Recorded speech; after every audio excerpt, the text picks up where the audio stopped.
Great to be with you again on Locked On Texas Tech on the Locked On Podcast Network. Your team every day, always free and available on YouTube or anywhere you get podcasts. And today's episode brought to you by FanDuel. From the first whistle to the final drive, FanDuel makes the playoffs even more exciting. And right now, new customers can bet $5 and get $300 in bonus bets if you win your first bet. So visit FanDuel.com to get started with the only Chris Level. I'm Casey Cowan. Chris, great to be back with you once again, wrapping up the week with another special edition. It's the Locked On Texas Tech Matador Mob Mailbag, and we have got a pile to get to today. I think this time around, a new all-time high for questions submitted, so we'll get to as many as we possibly can, and we'll waste no time in doing so. This is probably the most popular question this week. Chris, we'll kick it off inside the transfer portal, and we'll kick it off with Brent. We'll kick it off with Jonathan, Omari, Fernando, Chaz, Vic, and Lisa, all asking about that playoff wide receiver target that we've been talking about for the last few weeks. And we've seen a prominent name in the portal as far as Penn State wide receiver Omari Evans. So a lot of questions about, is this our top target? And is there anything to update, if so, with him or anybody else at that position?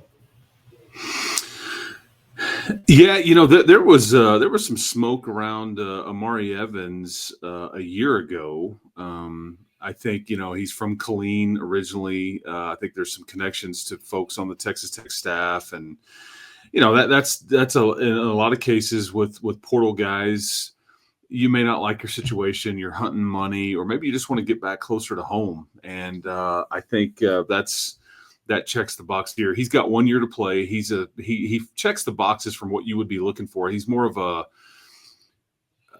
guy that could play in the slot, maybe some outside, and I think that's what he did for Penn State. But he have some versatility to him, but he's fast.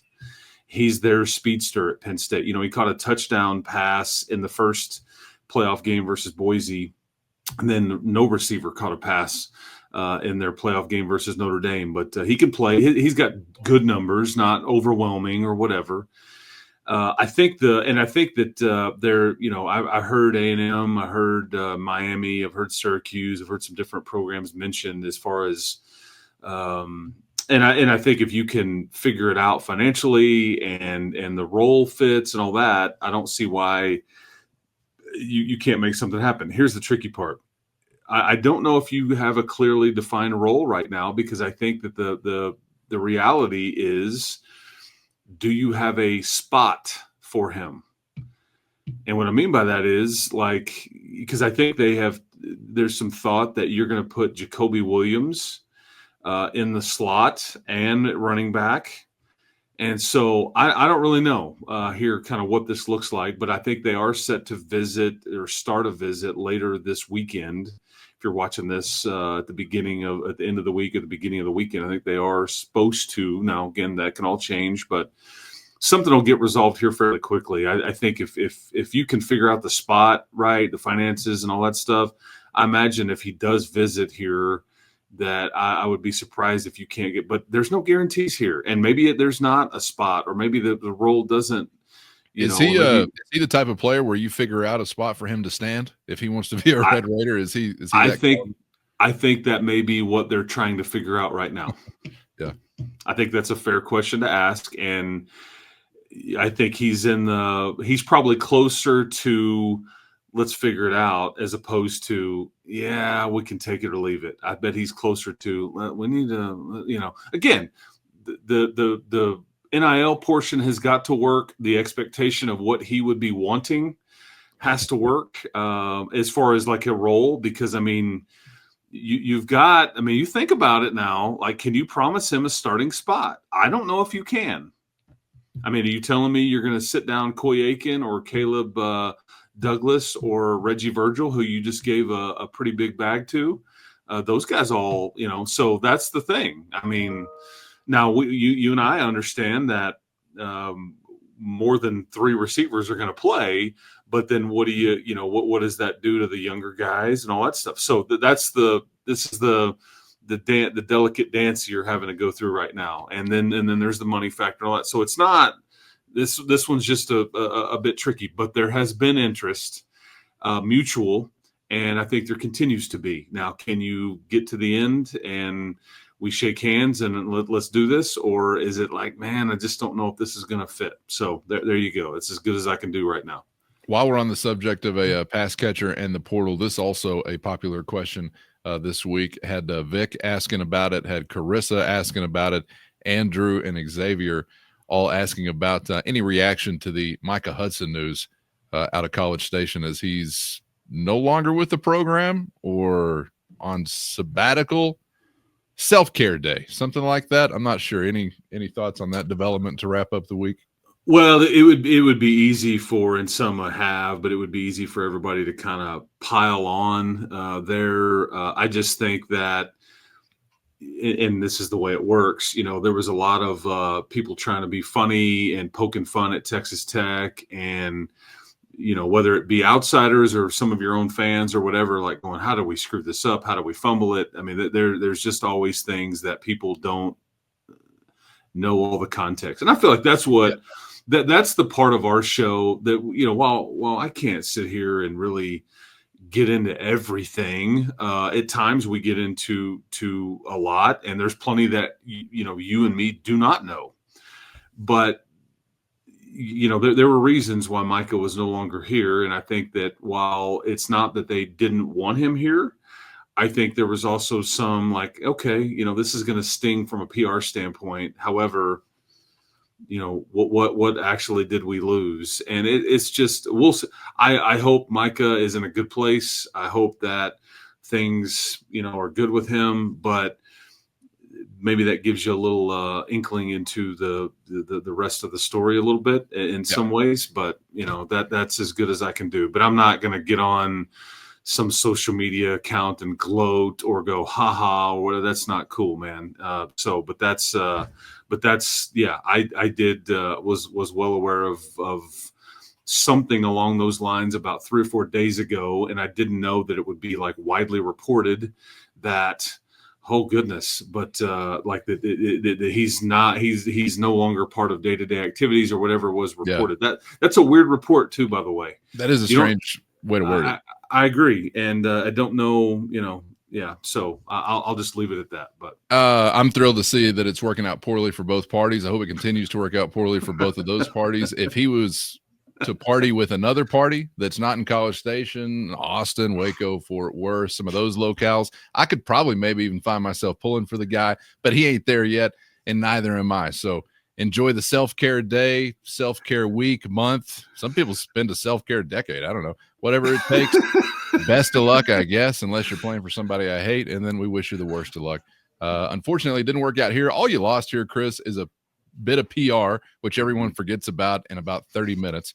And then you lost out on some potential, which gets you nowhere. So at the end of the day, unfortunate, but probably going to progress into a non-ish, kind of story, especially with this particular position group where you feel like you've got some guys there that can make an impact. All right, appreciate those questions. This question from Ryan talking about expectations. Obviously been touching on that a lot this offseason, given this portal investment and some of what we have seen transpire. Ryan asking about what type of season does McGuire have to keep the fan base and supporters on his side? Are we in a title game or bust kind of mode? We didn't say when. We said title game. What do you think, Chris? Does the conversation have to start already at such a lofty kind of place? First, today's episode brought to you by Prizepicks. Testing your skills on Prizepicks this football season is the most exciting way to play daily fantasy sports and the best way to spice up any game, anytime. You think you got what it takes to win up to 100 times your money? All you got to do is select 2 to 6 players, pick more or less on their projected stats, place your entry, and boom, you're ready to roll. Prizepicks is not only the best way to get action on sports in most states, including Texas, but Prizepicks also puts their members first, so all withdrawals are fast, safe, and secure. When the picks hit, you can get your money in as quick as 15 minutes. With easy gameplay, quick withdrawals, and a giant selection of players, projections, and stat categories, it's no surprise that Prizepicks is the #1 daily fantasy sports app. So get in on the fun and the winning. and download the Prizepicks app today and use our code LOCKEDONCollege, and you're going to get $50 instantly when you play only $5. Again, that's our code LOCKEDONCollege on Prizepicks to get $50 instantly when you just play $5. You don't even need to win to receive the $50 bonus. It's guaranteed. With Prizepicks, run your game. There's a lot of alignment here with what everybody is doing, and this is a team effort with administration, with coaching staff, with donors, and all the things. I think that probably needs to. Okay, so going into this deal, I do think your chips are largely in the middle of the table. The pot has been committed, and it's going to be a major disappointment if you're not in Arlington. And I don't want to set it too far ahead of time, but I mean, I think that you kind of, when you got close to that was the thing this year. Again, expectations can change.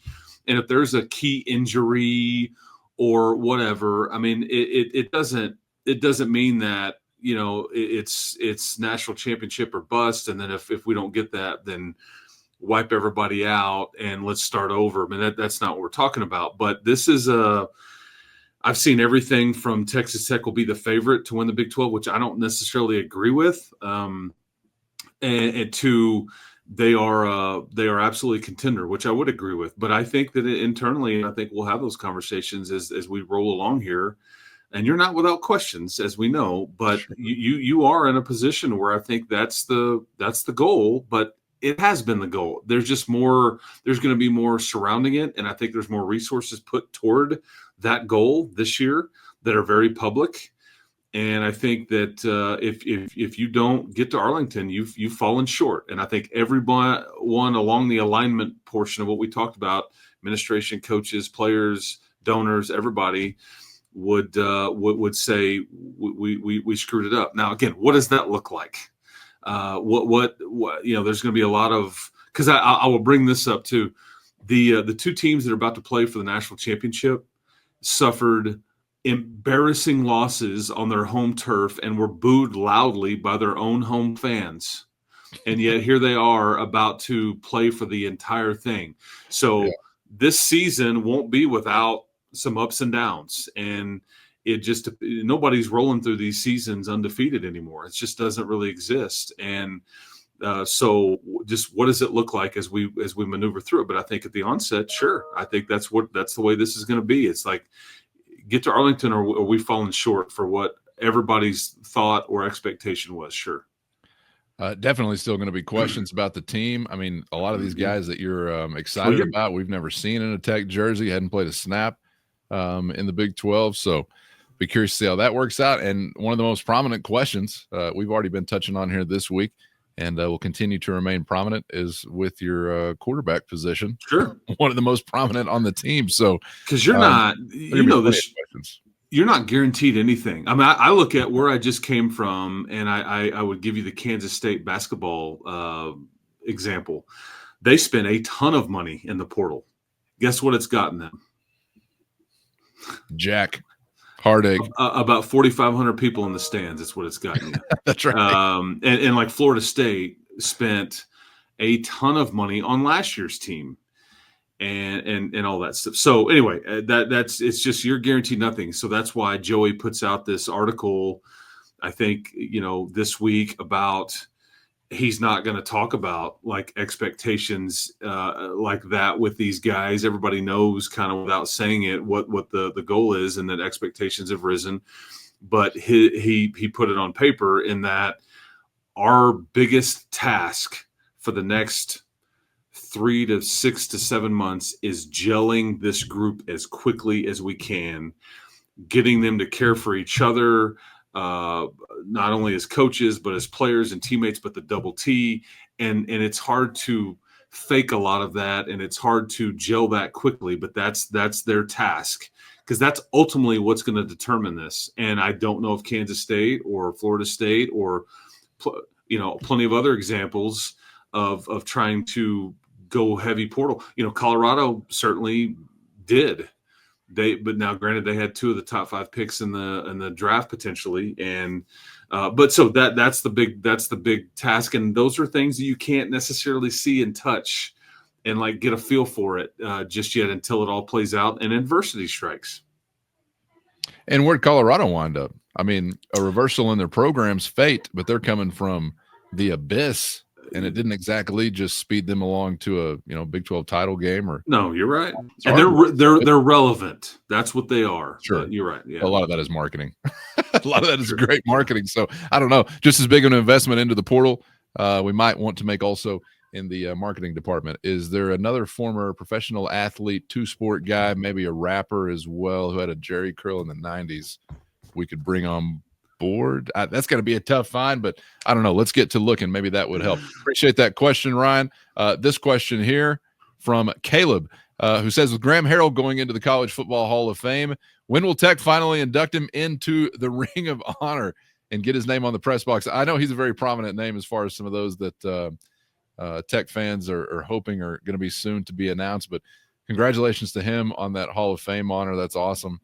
And I'm sure at some point we'll be joining that club within Jones Stadium as well. And this will cement that. Yeah, this will cement that. That's that usually is in lockstep with you get in one, you're definitely in the other kind of deal. So that's just a matter of time. And some rumblings that he may be joining the old staff at ACU. I believe Joel Filani is going to join Keith Patterson's staff, and a lot of talk that Graham Harrell may have been involved in some discussions there as to be the offensive coordinator. But I think Joel Filani is certainly going to be at ACU. But I just mentioned Graham because I just was thinking about him earlier this week. Is that would be a hell of a hire for ACU if that's what ends up happening. Interesting. Mm-hmm. Speaking of staff moves being made, Jason asks this question from another realm. Cliff Kingsbury possibly to the Dallas Cowboys? Are we for or against as Cowboys fans? I'm asking myself too, as a Cliff fan, am I for or against him getting tangled up in Dallas? I don't know what the odds are on this coming together, but I know he's been on the list. What would you think about that possibility? That's not going to happen. And I'm glad for Cliff that it won't because I think I don't want Cliff to have to deal with that circus, and that's what it is right now in Dallas. If they go offensive minded, young guy that like same as they're going to end up hiring Kellen Moore. I know. Yeah, that's what's going to happen. I'm just telling you, if that's the route that they go, but. Jerry likes familiarity. He knows this guy. I do think Kellen Moore's a good coach, but I don't know if he can get up in front of 53 guys and like motivate and do some of the things that it takes to be a coach at that level. And I'm not sure that's the best thing for winning, but that's probably what's going to happen. So I'm just don't shoot the messenger here. We'll see. We'll see what happens, but I don't. And Cliff. Cliff through his agent Eric Burkhardt, or I forgot, maybe it was reported that he said, "Hey, I'm not taking any interviews until after Washington is out of the playoffs. I want to focus." And that probably tells you that he's not really worried about it. I do think he likes it. And man, you're sitting there as the Commanders OC. You got a rookie quarterback that's really good, and you're about to benefit from all that rookie contract cap money because I think they have $100 million in cap money to spend. So the old Washington head job or OC job, not a bad place to be right now because that has been terrible, and they'll start building some statues for folks if you have some semblance of success for a while because Dan Snyder ran that thing into the ground, and now all of a sudden they have life and energy and a pretty dang good quarterback right now. So yeah, no doubt. All right, how about this question? Thank you for that one, Jason. This one from Daniel: are we still targeting defensive line help or edge players in the portal? First, today's episode brought to you by FanDuel. From big upsets to game-winning drives, the NFL playoffs are better with FanDuel. And right now, new customers can bet $5 and get $200 in bonus bets guaranteed. That's $200 in bonus bets, win or lose. The FanDuel app giving you everything you need for live betting, same-game parlays, and a whole lot more. Just visit FanDuel.com to join today and get started with $200 in bonus bets. That's FanDuel.com, and make this playoff season unforgettable with FanDuel, an official sportsbook partner of the NFL. Are we still targeting defensive line help or edge players in the portal? I think that not right now. I think that's remember earlier when we were talking about Amari Evans is this the guy that you make room for? Like you just go, I don't know if there's that out there right now. And I think that's a wait and see. I think you feel good about, because I've had some people tell me that this is going to be, and again, this is on paper, this is going to be one of the best defensive lines you've trotted out there in decades. We'll see. I don't know what that looks like. But yeah, I think they feel, but it's also not lost on me that you were still looking to add to that too. So there still may be some need or whatever, but maybe we punt until the spring portion. Okay. So, all right. This question from Brian. Thank you for that question. Is the training facility fully complete? I believe that is the case. Yes. I believe that is the case. Like fully functional. There may be a few things like the punch list type stuff, which if you've ever been involved in a construction project, there's a few little things here and there, but I think large in part, yes, it absolutely is. And it is unbelievable. Okay. And I think they're starting to showcase a lot of those bells and whistles on social media because they want, and again, does this win you any more games? No. Should you be proud of it? Absolutely. Will it be here for a long, long time, which is what some of these donors was important to them? Yes, because I've seen some of these new places now that you're in the league with and all that, and man, your stuff is a lot better than most people. I mean, man, is it. That's a good way to be. Mm-hmm. That's a good way to be. All right, thank you for that question. This question, sort of in a general vicinity, but mentioning a few different names. Had Brian asking about this, had Walter and Leah, also had Jacob asking about these guys. Back to Red Raider football and kind of leaving the season, some that were injured or hobbled. And then we get into the off season. Of course, we don't get quite as much clarity on maybe what went down there or what to anticipate as far as injuries are concerned. But guys like Chapman Lewis, guys like Mo Horn, Jacob Rodriguez, anything to offer up that has developed or whatever is ongoing leaving the season as far as anything lingering for any of those guys, Chris? Well, I mean, I think you'll have a handful of players, and I define handful, Chris. Well, I'm not sure that I can, but 10 to 15, ish. Maybe that's on the higher side or lower side. I'm not sure, but that'll miss spring and it won't be cleared until I think Jacob is fine. If this is about like what happened to him in the bowl game, I think he's fine. I don't think Chapman is, but I don't know the extent of it. I think Justin Horn just put out on social media the day he's having surgery. We knew that was appeared to be maybe a long-term thing, like your Dylan Spencers, your Duda Bankses. Again, I'll forget. I think Mo Horn's fine. But I define fine too. I don't, right. And there's probably plenty that I am unaware of that guys were playing through this or that, or like, hey, we want to go get this cleaned up. And obviously we've not mentioned Barron, who that was well publicized, but yeah, there's going to be some guys that, that Davion Carter is another one. I mean, he finished the game with a boot on, and so I don't know what all it looks like. We'll get a better feel for that at the onset of spring, which is not too far away. And boy, is it an important spring, So I think you called it possibly the most important in the history of football mankind, or something like that. On a previous episode. Certainly in a long time around here for a variety of reasons. Yeah. Big 12 hoops on tap this weekend. We're going to get into the matchup a little more specifically on an upcoming episode. But Alex asking this question about this weekend's foe, that being the Arizona Wildcats, Chris, from a bigger picture point of view. As you look around the Big 12 conference, he mentions maybe Houston, Iowa State as some other contenders for this descriptor. Is Arizona the most talented roster, the most talented team in the Big 12 conference? As far as just pure talent, what do you think about what we're going to see at the USA this weekend? Yeah, that's a good way to phrase that. I mean, in the conversation, I tend to think that, oh man, yeah, that's a great way to put that, because they've got a North Carolina transfer and an Alabama transfer and a Tennessee transfer. I mean, and I'm telling you, they're going to look the part. Like, this is going to be one of those that they're going to walk out there. They're going to have that, blue and red and that A all over it. And you're going to be like, huh, okay. And their guards are all 6'3", 6'4". They've got a 7-foot center. I mean, they are going to look the part. As far as because what makes Iowa State and I think Houston so good is its talent mixed with grit and execution. I mean, they just culture.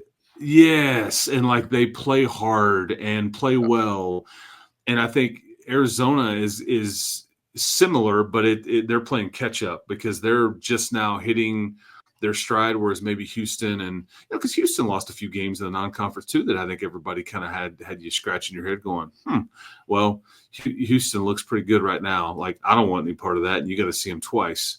Iowa State, you had them on the ropes. Iowa State is very talented, though. Curtis Jones and Keyshawn Gilbert and Tamin Lipsey and, but I don't know if they have a bunch of NBA talent. But I don't know if, Caleb Love and there's some pieces here that may find their way into the next level. So that's a great conversation to have. I don't know if I'm necessarily prepared to answer that, but they could be. Yeah, they could be. Definitely will be one of the most talented. That you see, and well coached, which is also why Iowa State and Houston are so good. This is an Arizona team that's extremely well coached. Their strength as a team is a lack of weakness. Gotcha. Can't wait for that matchup and that opportunity for Texas Tech back at the USA, and we'll circle back to setting the table for that one on an upcoming episode before tip off. Thank you for that question. Monty says, I'd be interested to hear about 6'8", 275 pound. That sounds all right. Football walk-on tight end Jalen Bretan, and how that came about. Shallow water guys, I'm reading it. Yeah, this is one of those. He first of all, he looks the part. I think everybody saw that photo and go, who's the dude in the middle there? Who's the enormous guy? You're gonna. This is a tryout through the spring. I think is because you've got limited spots. I mean, is there a spot for this young man and Jason Llewellyn on the team? Can you have both? Because I think you would like a little tight end depth, just to have some bells and whistles there available to you if you want to play some different personnel groups and all those things. But again, the conversation is going to come down to how many extras can we have at some of this stuff.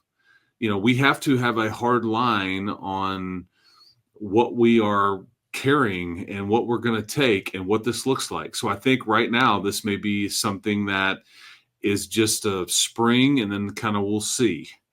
But yeah, I think that's that they see the measurables and going to give him a look at tight end. That's the way that that you're going to hear them phrase that, I think. And there's nothing past that, so we'll see. Okay, next one up from Osvaldo, who says, how do you see revenue sharing and Title IX working out now after the news this week?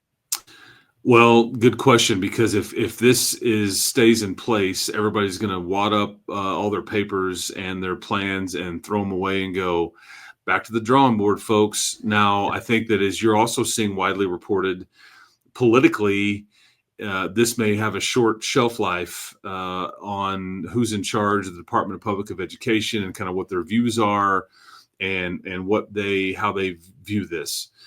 Because like Texas Tech, most schools were going to give 80 to 90% of their revenue share to the two sports that bring in the revenue, which was football and men's basketball. And so we're just in for a lot of twists and turns, and until we get to the House settlement being rubber stamped and now in place, I could see this being litigated and all that, but I'm not prepared to say that this is now wad your papers up and throw them all away and all those things. I think we need to let this play out a bit, because again, the House case isn't set to be, approved and all that until I think it's like April the 7th or something like that. And then in place by June the 30th. So we've got some time here to kind of sort through a lot of this type of stuff. But it certainly made news, and understandably so. And I had these questions as well. But it remains to be seen. How about that? But if it is in place, total game changer on the way that this was all going to work. But then again, that could get fought for. But then the other side of it could get fought for, like, hey, this is like revenue comes in. Why, I mean, it's just not how it all works, Yeah. So I don't know. We'll see. All right. Appreciate that question. Andrew asks, now that we've had a little bit of a dust settling period with the transfer portal, who's standing out to you think as the most impactful guy, or the guy that has the best chance to make the most immediate impact next year? I think last time you and I were bouncing this around, you were landing defensively with the guy, if I'm not mistaken. Well, I just mentioned Cole Wisniewski. I just think he's an under the radar, phenomenal ad that is not going to get a lot of pub because of so many other. The fun part about these conversations, and we'll have many of them, is that you could pick any one of about 5 to 10 guys. Because I tell you, I will tell you, Wisniewski aside, I am most excited and will most focus on those 7 linemen, 3 on offense, 4 on defense that you added. That's ultimately what's going to decide your fate here, in my opinion. That, and are you healthy and productive at quarterback? But that is what's going to decide this, and how good are they? How much impact do they have? Is it dominant? Is it a major upgrade? Or is it just like, man, this is barely better than what we had? So spin the wheel. I don't know what you get there. But I'll tell you that what a lot of the outsiders are starting to write, and this is a sexy one, right? But they'll tell you that it's the Joyner kid, the running back that you added, may be one of the biggest additions that you made here. His speed felt like he should have played more at USC. He's got the 7 yards per carry average, and so that's the fun part, again, is that you could pick any one of a variety of different guys. I mean, you're crazy if you're not thrilled with all those 3 D tackles they got. Romello Height was like just pressuring the quarterback like crazy last year. He graded out extremely high analytically, and that's why, he's got the measurables. And then any of those offensive linemen, I don't know if I can tell you which one's the best of them, but I like the group, and I like the experience. I like that Howard Sampson can be here for 3 years. So it's hard to nail that down. Yeah, that's tough. But I like some of what you're mentioning there, and I'd agree with you. I just have to look at some of those guys in the trenches, really, on either side. Maybe left tackle would be a spot of concentration for myself personally, but I don't think you can go wrong if you're talking about some of those big boys. That may be one of the more important additions, but you got 6'8", 325, 330, a man on the left side, I think now, and he's got multiple years to play and a ton of upside, and I think he would be in line, if things go well, to be a draft pick in 2 or 3 years. All right, that sounds nice. I like the way you're lining that out. Let's just speak it on into existence. Thank you for that question. One more here from Cameron. A test of temptation, I suppose. If I could guarantee you finish the basketball regular season at 25-11, 13-7 in the league, would you take it? I'll jump out here first and say every day of the week, twice on Sunday, Cameron, wrap it up. I'm taking it home. 25-11, 13-7 in the Big 12 Conference. Okay. So Ken Palm is, and this is factored into a lot of the actual stuff that is looked at by the committee, by the net and all that. So Ken Palm is not just some willy-nilly formula. I mean, there's a lot that goes into that. And Ken Palm projects win-loss records based on all the analytics that are factored into every team in the country. And, you're in the top 18, 16, 17, somewhere right there, like in Ken Palm overall rating, even though you're not ranked. And I think that's more important than actually being ranked in the top 25 or whatever by whatever media member. The Ken Palm thing is much more important. And then in the net, I think you're like 16 or 18 or 19, somewhere around there. So you're they project you out to a 13-7 record in the conference and 22-9. I'm curious. So what this tells me is that somebody has not only projected that, but they've also added 3 wins in the conference tournament to get you to the number 25. Because 13-7 right now would be 22-9 You're telling me what did I hear you say? 25 and 11. You said 25 and 11. Yeah, I'm trying to do Maybe the math there. Off there. Okay, yeah, but if you tell me 13 and 7 in the league right now, you better not ask me twice because you're not getting any takebacks. I take it. I'm off to the races, man. Like no takebacks, bro. No doubt. And mathematic proficiency, not a requirement to be a Matador mobster. So don't feel bad if the I was just trying to play it out because you could play, I guess, as many as 3 or 4 in the conference tournament, because this is a expanded tournament now with a full extra day of games and all that stuff. So if you're not one of the, I guess I'll have to figure that out. If you're not one of the, potentially you could play 3 or 4 games, I guess, in KC if you made it to the title game, if you didn't have a bye and all that stuff. So anyways, but I guess some would have to maybe theoretically play 5 in 5 days. If you're having to play on that very first day, if you were to make it to the title game. But 13 and 7 is what we'll focus on, because Ken Palm has you losing to Houston twice, has you losing to in Lawrence, Kansas, and I'm trying to remember the other one was, because I had you losing 4 more games. I'm trying to remember who the other one was. Probably made some sense on paper. It was Houston. Oh, at Arizona. So no shame in any of those, and I probably would look at it and go, I don't disagree with that at all. I don't disagree with you losing to Houston twice, or at Arizona, or at Kansas, as that would be a massive upset in any case. In some cases, maybe beating Houston home wouldn't be a massive upset, but it would be a minor one.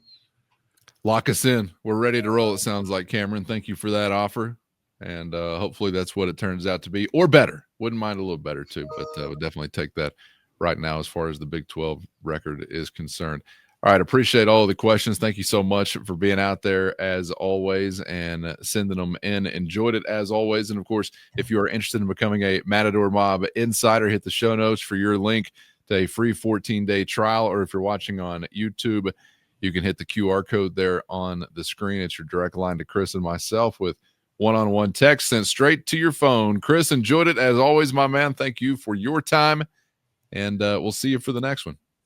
Guns up. See you at the arena mañana. We'll talk some cats. Here come the cats. We'll talk about those guys in an upcoming episode. Get you ready for the big 1 p.m. tilt at the USA tomorrow for a stripe out. Doing a stripe out. Big opportunity coming up. For Chris, I'm Casey. Thank you for being out there. Get subscribed on YouTube or anywhere you get podcasts so you never miss an episode. And a tip of the cap to the everydayers for always riding along with us. We appreciate you and hope to see you back for the next round on Locked On Texas Tech.